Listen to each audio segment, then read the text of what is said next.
টঙ্গীর তুরাগ তীরে চলছে মাওলানা জুবায়েরের অনুসারীদের প্রথম পর্বের দ্বিতীয় ধাপের ইজতেমা। ইবাদত বন্দেগীতে সময় কাটাচ্ছেন মাওলানা জুবায়েরপন্থীরা। ফজরের নামাজের পর থেকে তিন দিন ব্যাপী এই ধাপের দ্বিতীয় দিনের বয়ান শুরু হয়েছে।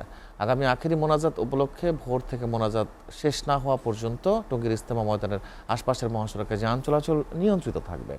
তবে বিআরটি রুট দিয়ে যান চলাচল স্বাভাবিক রাখা হবে বলে জানিয়েছে ডিএমপি কমিশনার। গাজীপুর প্রতিনিধির পাঠানো তথ্য ও চিত্রের ডেস্ক রিপোর্ট। টঙ্গীর তুরাগ তীরে মাওলানা জুবায়েরের অনুসারীদের আয়োজিত বিশ্ব ইজতেমার প্রথম পর্বের দ্বিতীয় ধাপের ইজতেমা চলছে।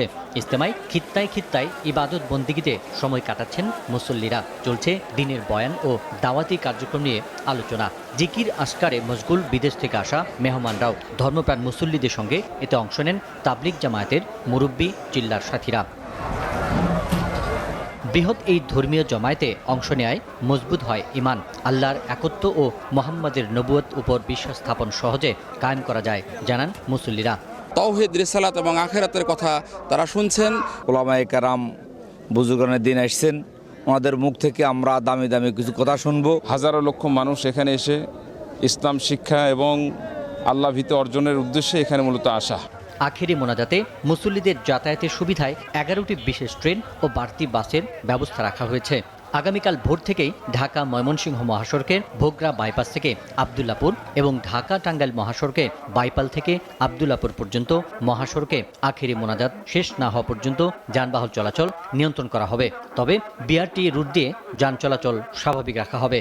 আমরা তো আগে যে যান চলাচল কিছুটা বন্ধ করে দিতাম, ডাইভার্ট করে দিতাম। আমরা যতটা সময় পারি যান চলাচল সচল রাখবো এবং এই যান চলাচল আমরা সারাক্ষণই, বিশেষ করে বিআরটি লাইন দিয়ে আমরা সারাক্ষণই সচল রাখার চেষ্টা করব।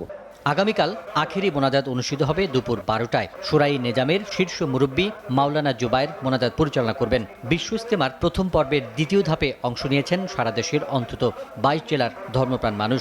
আগামীকাল আখেরি মোনাজাতে শেষ হবে প্রথম পর্বের দ্বিতীয় ধাপ। এরপর 14 থেকে 16 ফেব্রুয়ারি অনুষ্ঠিত হবে সাতপন্থীদের Bishwa Ijtema. SATV news desk.